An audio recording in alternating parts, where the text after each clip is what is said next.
ಪ್ರತಿ ವರ್ಷ ದೀಪಾವಳಿ ಹಬ್ಬ ಬಂದ್ರೆ ಸಾಕು ಖಾಸಗಿ ಬಸ್ನವರು ತಮ್ಮ ಟಿಕೆಟ್ ದರವನ್ನು ಏರಿಕೆ ಮಾಡ್ತಾರೆ. ನಾರ್ಮಲಿ ಕಡಿಮೆ ಬೆಲೆ ಇರುವ ಸೀಟ್ಗಳೆಲ್ಲ ದೀಪಾವಳಿಯಲ್ಲಿ ಡಬಲ್ ಆಗಿರುತ್ತೆ. ಈ ಬಾರಿ ಕೂಡ ಅತಿ ಹೆಚ್ಚಾಗಿ ದೀಪಾವಳಿ ಪ್ರಯುಕ್ತ ಬೆಲೆ ಏರಿಕೆ ಮಾಡಿದ್ದಾರೆ. ಹಾಗಾದ್ರೆ ಖಾಸಗಿ ಬಸ್ ರೇಟ್ ಎಷ್ಟಿದೆ? ಆರ್ಟಿಒ ಯಾವ ರೀತಿ ಖಾಸಗಿ ಬಸ್ ಮಾಲೀಕರಿಗೆ ಬಿಸಿ ಮುಟ್ಟಿಸಿದ್ದಾರೆ? ಆ ಕುರಿತಾದಂತಹ ರಿಪೋರ್ಟ್ ಇಲ್ಲಿದೆ.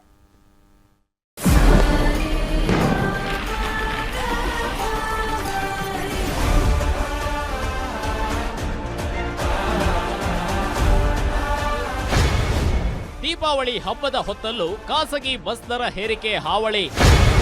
ಪ್ರಯಾಣಿಕರಿಂದ ಸುಲಿಗೆಗೆ ಸಜ್ಜಾದ ಖಾಸಗಿ ಬಸ್ ಮಾಲೀಕರು. ಖಾಸಗಿ ಬಸ್ ಮಾಲೀಕರ ವಿರುದ್ಧ ಸಾರಿಗೆ ಇಲಾಖೆ ಸಮರ. ಎಸ್, ದೀಪಾವಳಿ ಹಬ್ಬ ಬಂದ್ರೆ ಸಾಕು ಊರೆಲ್ಲ ಹಬ್ಬದ ಸಂಭ್ರಮವಾಗಿರುತ್ತೆ. ಇನ್ನು ದೂರದ ಊರುಗಳಲ್ಲಿ ಉದ್ಯೋಗ ಅರಸಿಕೊಂಡು ಬಂದವರು ಖುಷಿಯಿಂದ ಮನೆ ಸೇರೋ ಸಮಯ. ಎಷ್ಟೋ ಜನರು ಒಮ್ಮೆ ದೀಪಾವಳಿ ಬರ್ಲಿಯಪ್ಪ ಮನೆಗೆ ಹೋಗ್ಬಿಡ್ತೀನಿ ಅಂತ ಕಾದು ಕುಳಿತಿರ್ತಾರೆ. ಆದ್ರೆ ಈ ಖುಷಿಗೆ ಖಾಸಗಿ ಬಸ್ ಮಾಲೀಕರು ತಣ್ಣೀರು ಸುರಿದಿದ್ದಾರೆ.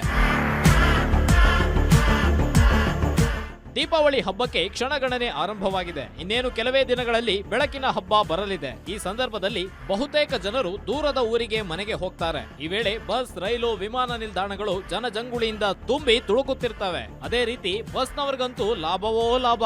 ಹಬ್ಬ ನೋಡಿ ಗಾಳ ಹಾಕಿರುವ ಪ್ರೈವೇಟ್ ಬಸ್ನವರು ಬೇಕಾಬಿಟ್ಟಿ 1 to 3 ರೇಟ್ ಏರಿಕೆ ಮಾಡಿದ್ದಾರೆ. ಮನಸೋ ಇಚ್ಛೆ ದರ ಏರಿಕೆ ಮಾಡಿ ಹಬ್ಬಕ್ಕೆ ಹೊರಟು ನಿಂತವರಿಗೆ ಶಾಕ್ ನೀಡಿದ್ದಾರೆ. ಹಾಗಾದ್ರೆ ಎಲ್ಲಿಂದ ಎಲ್ಲಿಗೆ ಯಾವ್ಯಾವ ರೇಟ್ ಎಷ್ಟೆಷ್ಟು ಏರಿಕೆಯಾಗಿದೆ ಅನ್ನೋದನ್ನ ನೋಡೋದಾದ್ರೆ,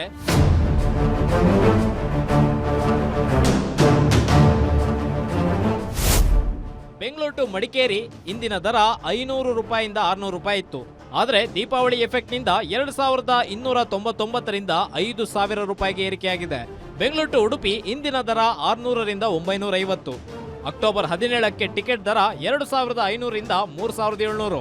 ಬೆಂಗಳೂರು ಟು ಧಾರವಾಡ ಇಂದಿನ ದರ 800 ರಿಂದ 1200.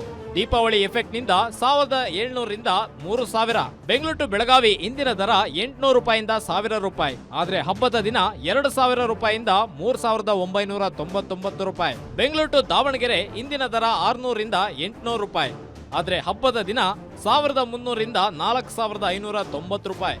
ಬೆಂಗಳೂರು ಟು ಮಂಗಳೂರು ಇಂದಿನ ದರ 600 ರಿಂದ 950. ಹಬ್ಬದ ದಿನ 2500 ರೂಪಾಯಿಂದ 3500 ರೂಪಾಯಿ.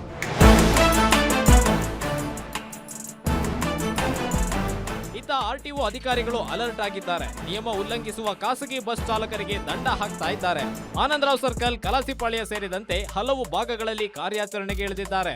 ದುಪ್ಪಟ್ಟು ದರ ವಸೂಲಿ, ನಿಯಮ ಬಾಹಿರವಾಗಿ ಲಗೇಜ್ ತುಂಬಿಸಿಕೊಳ್ಳೋದು, ಖಾಸಗಿ ಬಸ್ಗಳಲ್ಲಿ ಪಟಾಕಿ ಸಾಗಾಟ ಸಂಬಂಧ ಕಾರ್ಯಾಚರಣೆ ಶುರು ಮಾಡಿದ್ದು ಈಗಾಗಲೇ 160ಕ್ಕೂ ಹೆಚ್ಚು ಬಸ್ಗಳ ಮೇಲೆ ಫೈನ್ ಹಾಕಿ 50ಕ್ಕೂ ಹೆಚ್ಚು ಬಸ್ಗಳನ್ನ ಸೀಸ್ ಮಾಡಲಾಗಿದೆ.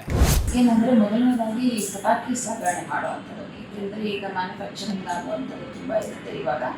ಮತ್ತು ದಾಸ್ತಾನು ಇಟ್ಕೊಂಡಿರ್ತಾರೆ. ಕಳೆದ 2 ವರ್ಷದಿಂದ ಅದಿಬೇಲೆಗೆ ಒಂದು ದೊಡ್ಡ ಇನ್ಸಿಡೆಂಟ್ ಆಯಿತು. ಅಲ್ಲಿ ದಾಸ್ತಾನು ಇಟ್ಕೊಂಡಿರೋ ಕಡೆನೇ ಸುಮಾರು ಜನ ಅದು ಬ್ಲಾಸ್ಟ್ ಆಗಿ ತೀರ್ಕೊಂಡ್ರು. ಮತ್ತು ಅದರ ನಂತರ ಅದು ಸಾಗಾಟಕ್ಕೆ ಸ್ವಲ್ಪ problem.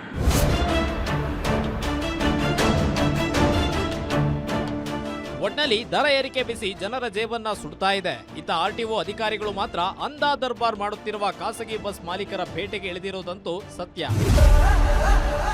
Sharan Moodbidri, metro bureau, guarantee news.